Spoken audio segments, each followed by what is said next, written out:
दुपारचे 1:30 वाजतायत। हेडलाईन्स नंतर कोल्हापुरातली एक ब्रेकिंग न्यूज बघूयात। कोल्हापुरात राधानगरीत दाऊदवाडी या वळणावरती खासगी बस उलटली आहे।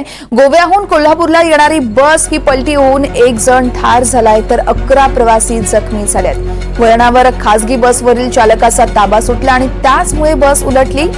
गुरुवारी मध्यरात्री 2च्या सुमारास ही घटना घडली आहे राधानगरी पोलीस ठाण्याची। यावेळेस या ठिकाणी पोलीस अधिकारी देखील पोहोचले होते आणि या घटनेची नोंद करण्यात आली आहे। बस चालकाला पोलिसांनी ताब्यात घेतलंय। एक जण ठार झालाय तर 11 प्रवासी हे गंभीर जखमी झालेत। वळणावर असताना चालकाचा ताबा सुटला आणि त्याचमुळे हा अपघात घडला आहे। मध्यरात्री 2च्या सुमारास ही सगळी घटना घडली आहे।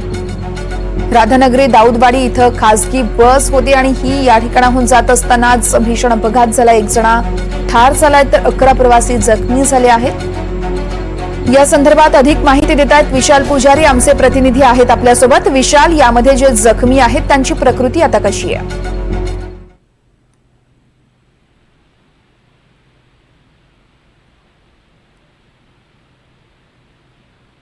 तर आपण पाहतोय वळणावर असताना चालकाचा ताबा सुटला, त्याचमुळे हा अपघात झाल्याचं कळतंय। आमच्या प्रतिनिधींकडून आपण सगळी अपडेट जाणूनच घेणार आहोत। मात्र ही दृश्य दाखवू शकतात आपल्याला किती भीषण आहेत हा अपघात हे सांगू शकतात, कारण रात्रीची वेळ होती, चालकाला समोरचं वळण दिसलं नाही की नेमकं काय झालं हे अर्थातच तपासात सगळं समोर येईल।